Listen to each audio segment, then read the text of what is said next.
आप देख रहे हैं देश की बात 6 से 7। 10 राज्य नहीं चाहते कि नीट और जेई की प्रवेश परीक्षा हो। क्या कई राज्यों के मुख्यमंत्रियों की मांग के बाद भी नीट और जेई की परीक्षा होगी?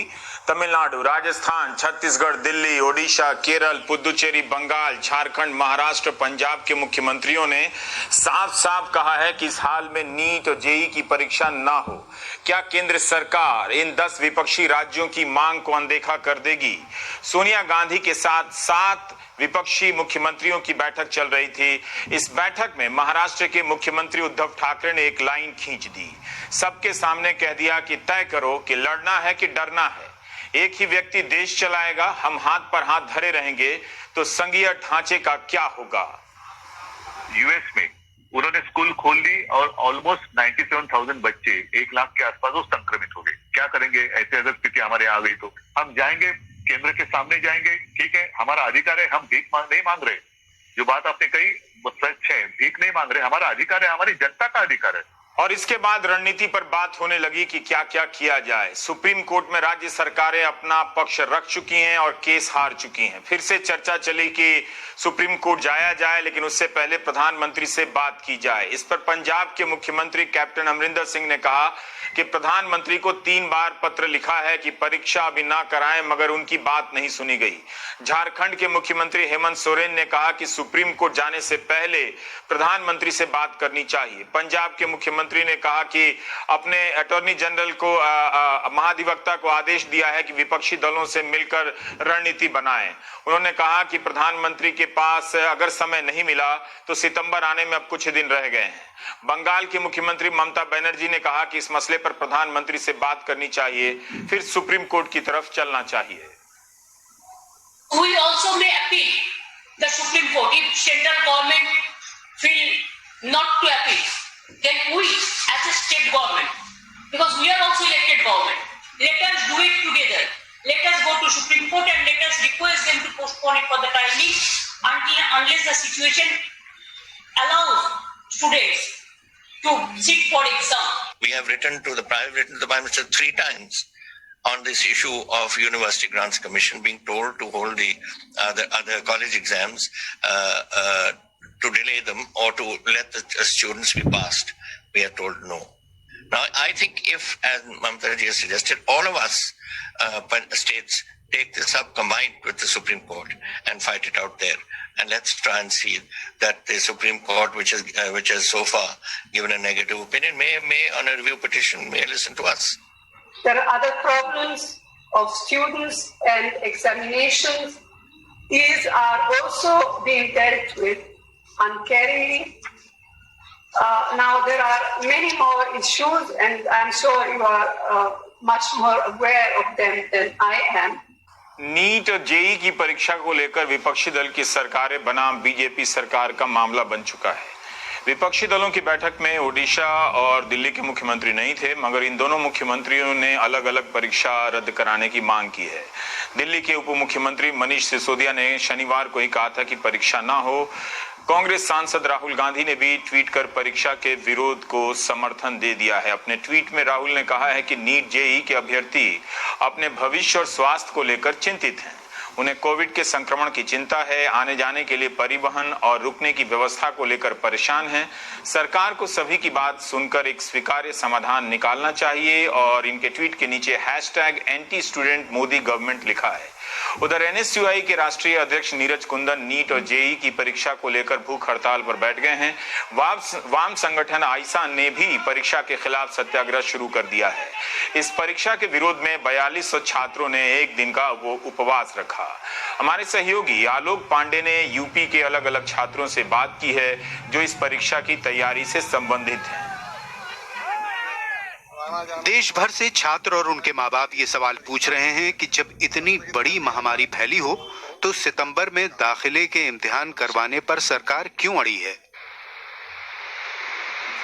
21 साल के प्रशांत पटेल नीट के लिए बैठ रहे हैं, जिनका परीक्षा केंद्र 300 किलोमीटर से ज्यादा दूर लखनऊ में है। उत्तर प्रदेश की राजधानी में राज्य के सबसे ज्यादा 6,500 मौजूदा मामले हैं और 303 लोगों की मौत हो चुकी है। मेरा एग्जाम सेंटर है लखनऊ। मेरे घर से उसकी दूरी 350 किलोमीटर है। वहां तक जाने के लिए हमें पब्लिक ट्रांसपोर्ट का यूज करना पड़ेगा और इवन ट्रेन भी इस समय चल नहीं रही हैं, तो हम रास्ते में जाएंगे तो हमारे संक्रमित होने के चांस बहुत ज्यादा हैं और एग्जाम सेंटर के बाहर बहुत सारी भीड़ होगी। जैसा कि आपको पता है, हम पेरेंट्स के साथ जाएंगे तो वहाँ पे और भी सारे पेरेंट्स लोग आएंगे, तो वहाँ पे खूब सारी भीड़ होगी, तो हम वहाँ पे संक्रमित हो सकते हैं और यह काफी जोखिम भरा काम होगा। तो हम चाहते हैं कि एग्जाम को पोस्टपोन कर दिया जाए, क्योंकि इस समय मेंटल प्रेशर की वजह से हमारी पढ़ाई भी नहीं हो पा रही है अच्छे से। इस समय कोरोना काल चल रहा है और 13 सितंबर को जो है पेपर है नीट का, तो बच्चे को साथ लेकर के लखनऊ जाना मऊ से तो बहुत मुश्किल काम है, क्योंकि साधन नहीं है, बस से जाना पड़ेगा। कभी कभार बस मिलती हैं और उसमें जो है दिक्कत होगी संक्रमित होने की, क्योंकि तमाम लोग रहेंगे, जहाँ सेंटर है वहाँ भी तमाम लोग रहेंगे, तो आना जाना तो बहुत मुश्किल काम है। इसलिए इस परीक्षा को जो है स्थगित कर दिया जाए तो बहुत बेहतर होगा भविष्य के लिए। नेपाल से सटे सीमावर्ती जिले सिद्धार्थ नगर में हसन अरकाम, आर्यन चौधरी और यहिया खान नीट की तैयारी कर रहे हैं, लेकिन ये और इनके परिवार वाले अलग अलग वजहों से परेशान हैं।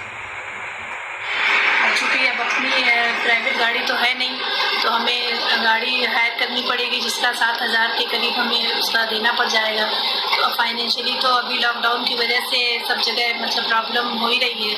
तो सर वहाँ पहुँचने पर बच्चों के लिए मतलब हम लोग अंदर से सेफ्टी फील नहीं कर रहे हैं कि बच्चे वहाँ किस उसमें कैसे एग्ज़ाम देंगे। सरकार तो कह रही है कि मतलब वहाँ पूरी सुविधा मिलेगी बच्चों को, लेकिन हम लोग अंदर से मतलब मेंटली तैयार नहीं है कि अभी जब तक ये कोविड का चल रहा है मामला, तब तक बच्चों को मतलब ना ये एग्ज़ाम दिया जाए, उनसे नीट का भी ना किया जाए तो ज़्यादा बेहतर है।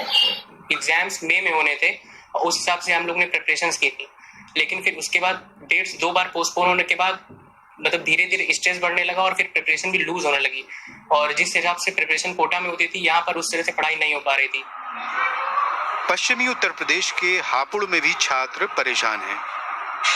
डर तो हमारा पढ़ाई से नहीं लग रहा, तैयारी तो हमारी अच्छी चली है, बट डर इस चीज़ का है कि वहाँ जाने के बाद आपने जो गाइडलाइंस जारी की हैं उससे डर लग रहा है। लाइक अगर वो भी फॉलो होती है तो प्रेशर दिमाग में रहता है कि हम एग्ज़ाम दें या उस चीज़ को प्रेशर करें कि हम कोरोना से इन्फेक्शन तो नहीं हो जाएंगे जाने के बाद। ऐसी ही चिंताएं 2000 किलोमीटर दूर चेन्नई में भी हैं। बी कृतिका डॉक्टर बनना चाहती हैं, लेकिन सोच सोच के हैरान हैं कि परीक्षा केंद्र पहुंचेंगी कैसे, क्योंकि तमिलनाडु में सरकारी बसें वगैरह चलना शुरू नहीं हुई हैं। दीक्षिता को जेईई और फिर नीट के इम्तिहानों के लिए सितंबर में 2 बार कांचीपुरम जाना पड़ेगा, एक ऐसा शहर जहां कोविड काफी फैला हुआ है। How we travel and how we go to that exam. हम परीक्षा केंद्र कैसे जाएंगे? बसें हैं नहीं, बहुत दूर जाना है, इतवार को ऑटो भी नहीं मिलते और पूरा लॉकडाउन भी है। That time, so we are suffer more. We are alive. हमारी जिंदगी ज्यादा अहम है। अगर हम जिंदा रहेंगे तभी नीट या मेडिकल कॉलेजेस में जा पाएंगे। हमें पता नहीं कि सोशल डिस्टेंसिंग का कितना पालन होगा। माँ बाप भी तो छात्रों के साथ आएंगे। Accompany the students' rates.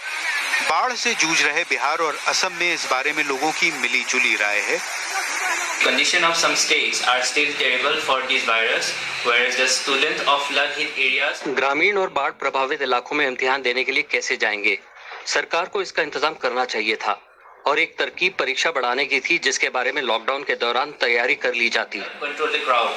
They could have taken this measure during the lockdown also. मुझे एग्जाम देना चाहिए और सुप्रीम कोर्ट के गाइडलाइन के हिसाब से जितनी भी व्यवस्थाएं हैं, जैसे कि मास्क लगाना, सैनिटाइजर करना, सोशल डिस्टेंसिंग, इन सब को रखते हुए ध्यान में हम लोगों को एग्जाम देना चाहिए। चेन्नई से सैम डैनियल के साथ लखनऊ से आलोक पांडे की रिपोर्ट, एनडीटीवी इंडिया। सरकार का कहना है कि एडमिट कार्ड डाउनलोड किए जा चुके हैं और उन्हें भी परीक्षा देने वाले छात्र और मां बाप संपर्क कर रहे हैं और वे चाहते हैं कि परीक्षा हो।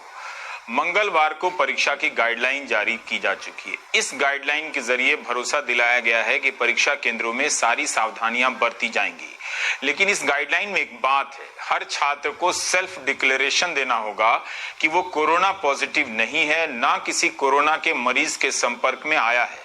ये कोई छात्र कैसे दे सकता है और क्यों देगा, इस पर मेरे कुछ सवाल है। क्या छात्रों को अब परीक्षा केंद्र जाने से पहले कोविड का टेस्ट कराना होगा? कोविड टेस्ट का खर्चा सरकार देगी या गरीब छात्रों को उठाना होगा? और ये कहां जाकर लाइन में लगकर टेस्ट कराएंगे? बगैर लक्षण के कैसे पता चलेगा कि कोविड है या नहीं है? क्या सरकार बिना जांच के बता सकती है कि किसी को कोविड है या नहीं है? सैंपल देखकर छात्रों को टेस्ट रिपोर्ट आने तक तनाव में रहना होगा। यही नहीं, अगर पॉजिटिव होगा तो उस पर सरकार की क्या नीति होगी? क्या पॉजिटिव छात्र को परीक्षा से रोक दिया जाएगा? उसके नुकसान की भरपाई कैसे की जाएगी? दफ्तर बंद है, सिनेमा हॉल बंद है, पर्यटन बंद है, मगर परीक्षा चालू है। क्यों? किस लिए ये तालाबंदी की गई थी? उसमें भी कहीं परीक्षा हो रही है, कहीं परीक्षा नहीं हो रही है। करोड़ों लोगों की नौकरियां दांव पर लगा दी गई तालाबंदी के नाम पर, लेकिन अब देखिए कि 58,000 से ज्यादा लोगों की मौत हो चुकी है। हम कोरोना के मामले में भी उल्लेखनीय प्रगति नहीं कर सके। हर दिन डेटा बदल बदल कर तारीफ की जाती है। जब इसका संक्रमण इतना फैल रहा है तो किस आधार पर इन छोटे बच्चों को, 19-20 साल के किशोर किशोरियों को आप परीक्षा सेंटर की तरफ जाने के लिए मजबूर कर रहे हैं? सरकार कहती है कि परीक्षा के पक्ष में है। कहां से ये जनमत मिल रहा है? तो ऑनलाइन जनमत ही करा ली जाए। इस तरह से न्यूज चैनलों को भी ब्रेक मिल जाएगा सुशांत सिंह से कवरेज में। ये कौन सा ऑनलाइन इम्तिहान है दुनिया का जिसके लिए ऑफलाइन दूरी तय करनी होती है कि हम 300 किलोमीटर चलकर ऑनलाइन इम्तिहान देने जा रहे हैं? मजाक बना रखा है ऑनलाइन का भी। ठीक है कि पसंद के जिले में सेंटर मिला है, लेकिन वहां लॉकडाउन है। जैसे बिहार में, वहां के छात्र कैसे दूरी करेंगे? जिले में बस नहीं चलती है। ट्विटर पर कई दिनों से नीट और जेई के छात्र ट्रेंड करा रहे हैं। Hashtag anti student Modi government, hashtag postpone JEE NEET, hashtag no examination in COVID, hashtag postpone JEE NEET today, hashtag NEET 2020, hashtag JEE NEET, postpone JEE NEET in COVID, anti student, इस तरह के ये सारे tweet कराए जा रहे हैं। क्या ये सिर्फ सरकार विरोधी खेमे के ट्वीट हैं? क्या ये छात्रों की वास्तविक मांगे नहीं हैं? ट्विटर पर अभिषेक सिंह ने लिखा है कि हम सिर्फ परीक्षा टालने की मांग कर रहे हैं, स्थिति सामान्य होने का इंतजार कर लीजिए प्लीज। आलोक त्रिपाठी ने ट्वीट किया है कि मेरा परीक्षा केंद्र 424 किलोमीटर दूर है, मेरे लिए ट्रांसपोर्ट का इंतजाम कीजिए या फिर परीक्षा रद्द कर दीजिए। मनीष वर्मा ने ट्वीट किया है कि मेरा सेंटर 157 किलोमीटर दूर है, please add hashtag Narendra Modi को भी लिख रहे हैं कि I request all my friends to support me and retweet it. Hrithik Raj ने ट्वीट किया है कि मुझे बताइए कैसे जाऊं परीक्षा देने, मेरे घर से सेंटर तक न ट्रेन है न बस है, अगर एक दिन पहले पहुंचा तो रुकूंगा कहां। प्रीति पांडे ने ट्वीट किया है कि सर मेरा परीक्षा केंद्र रायपुर है, मैं रायगढ़ में हूं, मैं 370 किलोमीटर की दूरी कैसे तय करूंगी। Postpone JEE NEET in COVID. Anupam Kant Mishra ने ट्वीट किया है कि जून, जुलाई, अगस्त 3 महीने सरकार ने परीक्षाओं को स्थगित रखा जब कोरोना के मामले आज से बहुत कम थे, पहले कम थे, और आज जब मामले बढ़कर 30 लाख पार कर चुके हैं तो सरकार जेई नीट की परीक्षा कराने पर अड़ी हुई है। कॉमन सेंस नाम की भी कोई चीज होती है शिक्षा मंत्री जी। कुमार प्रिंस ने प्रधानमंत्री और शिक्षा मंत्री को टैग करते हुए लिखा है कि मेरे भाई का सेंटर गोरखपुर में आया है, जो कि बिहार में उसके गांव से 112 किलोमीटर दूर है। इस समय उसके इलाके में बाढ़ है, वो परीक्षा देने कैसे जा सकता है। एक तरफ कोरोना को रोकने के लिए इलाहाबाद हाई कोर्ट से तालाबंदी का सुझाव आता है, दूसरी तरफ परीक्षाएं हो रही हैं। सिर्फ नीट और जेई की ही नहीं, कई अन्य परीक्षाएं कई राज्यों में हुई हैं, महाराष्ट्र में, राजस्थान में भी। किसी छात्र ने कहा कि शिक्षा मंत्री कहते हैं कि एडमिट कार्ड डाउनलोड कर लिया जाए तो परीक्षा देना चाहते हैं। ये कौन सा तर्क हुआ? डाउनलोड करने से ये कैसे मान लिया गया कि परीक्षा देना चाहते हैं? उनके पास एडमिट कार्ड डाउनलोड करने के अलावा और क्या विकल्प है? इस बीच तमिलनाडु से सैम डैनियल ने खबर दी है कि नीट की परीक्षा कराने की कोई जरूरत नहीं है, 12वीं के नंबर पर एडमिशन दे दिया जाए। वहां की सरकार ने केंद्र को लिखा है, AIADMK सरकार में बीजेपी शामिल है, अब क्या बीजेपी इस्तीफा दे देगी वहां से? राज्य सरकार ने प्रधानमंत्री को पत्र लिखा है कि इस बात की अनुमति दी जाए कि 12वीं के आधार पर मेडिकल में एडमिशन दे दिए जाएं। राज्य में हर दिन 6000 से ज्यादा नए केस आ रहे हैं कोरोना के। राज्य सरकार नहीं चाहती कि नीट की परीक्षा हो। अपने पत्र में स्वास्थ्य सचिव ने लिखा है कि जिन्हें लक्षण नहीं है वो परीक्षा केंद्र में आ सकते हैं। ये स्थिति है। अब बनारस हिंदू यूनिवर्सिटी ने एक तस्वीर ट्वीट किया है कि इस तरह से आप परीक्षा देने आइए, परीक्षा केंद्र में इस तरह से BHU की परीक्षा केंद्रों में तमाम चीजों के इंतजाम होंगे। अब इन तस्वीरों को जरा BHU अपने ही कोविड अस्पताल की तस्वीर ट्वीट कर दे, हद होती है। एक दिन पहले प्राय देश की बात में अजय सिंह की रिपोर्ट थी कि उस अस्पताल में कोविड के इलाज के दौरान लापरवाही की इतनी खबरें आ रही हैं, लोगों को प्रदर्शन करना पड़ रहा है, कोई मरीज की डेड बॉडी गायब हो जाती है, शवों का अदला बदली हो जाती है शवों का, और कोई कूद कर मर जाता है और अस्पताल प्रशासन उसे रोक नहीं पाता है, और बाद में उन्हें मानसिक रूप से बीमार घोषित किया जाता है। और अब ये खाली परीक्षा केंद्र में बिठाकर मॉडल बताया जा रहा है कि ये परीक्षा दिया जा रहा है। अपने अस्पतालों के इंतजाम की तस्वीरें अगर इस तरह से ट्वीट की गई होती तो पहले से ज्यादा लोगों में भरोसा होता कि हमारी माननीय आदरणीय सरकारों ने 4-5 महीने में करोड़ों लोगों को बेरोजगार कर तालाबंदी के दौरान इस तरह का इतना अच्छा इंतजाम कर लिया है, जिस देश में 58,000 से ज्यादा लोगों की मौत हो गई है। अब आपको ब्रिटेन ले जाना चाहते हैं, वहां भी कुछ काउंटी में स्कूल खुले हैं, लेकिन वहां के माँ बाप भी चिंतित हैं। वो बड़ी खराब व्यवस्था वहां को भी लेकर हो रही थी, लेकिन उसके बाद भी वहां के प्रधानमंत्री की इतनी आलोचना होती है। उन्होंने ट्वीट किया है कि आप अपने सुझाव प्रधानमंत्री को दीजिए, वो आपके सवालों के जवाब देंगे। यहां पर छात्र कई दिनों से ट्विटर पर ट्रेंड करा रहे हैं कि हमारी सुन लीजिए, हम 400 किलोमीटर 150 किलोमीटर कैसे यात्राएं करेंगे। यही नहीं, खाड़ी के देशों में कई हजार छात्र फंसे हुए हैं। सुप्रीम कोर्ट ने ऑर्डर किया है कि इन्हें वंदे मातरम विमान में प्राथमिकता के आधार पर जगह दी जाए। कितनी जगह दी जाएगी? हजारों छात्रों को क्या पहले से बुक कराए गए टिकट कैंसिल करके इन्हें बिठाया जाएगा ताकि ये भारत आकर परीक्षा दे सकें? इस तरह से पूरा चारों तरफ अगर आप देखें तो व्यापक तरीके से अफरा तफरी मची हुई है। निर्णय और अनिर्णय की स्थिति में अगर आप देखें तो छात्रों को 19-20 साल के छात्र हैं, पिछले 15 दिनों से परीक्षा के आखिरी चरणों में इन्हें मानसिक रूप से परेशान किया गया है। हो सकता है कि कुछ लोग देना चाहते हो, मगर सरकार को सामने आकर तमाम लोगों के सवाल लेकर जवाब देना चाहिए था कि वो क्यों कराना चाहते हैं। सिर्फ सुप्रीम कोर्ट की आड़ में वहां पर जो भरोसा दिया गया, सुप्रीम कोर्ट ने फैसला लिया, उस पर कोई ये जिद ठीक नहीं है। तो कम से कम आप छात्रों की काउंसलिंग भी कीजिए। यहीं पर हम ब्रेक लेते हैं, जो होना होगा वो होता रहेगा। छात्रों को भी समझना होगा कि किस तरह से लोकतांत्रिक व्यवस्थाएं इस देश में काम करती हैं, काम कर रही हैं। जम्मू से ये तस्वीरें हैं, आप देखिए, फिर ब्रेक लेते हैं।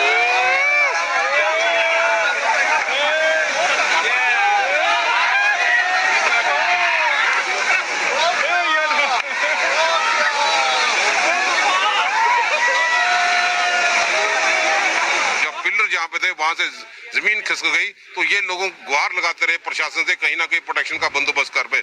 आज इसके माध्यम से एक तो लोगों को नुकसान यहाँ पे हुआ, कनेक्टिविटी में काफी नुकसान हुआ, लोगों को अब दूर का सफर तय करना पड़ेगा। मैं समझता हूँ कि प्रशासन की अनदेखी के कारण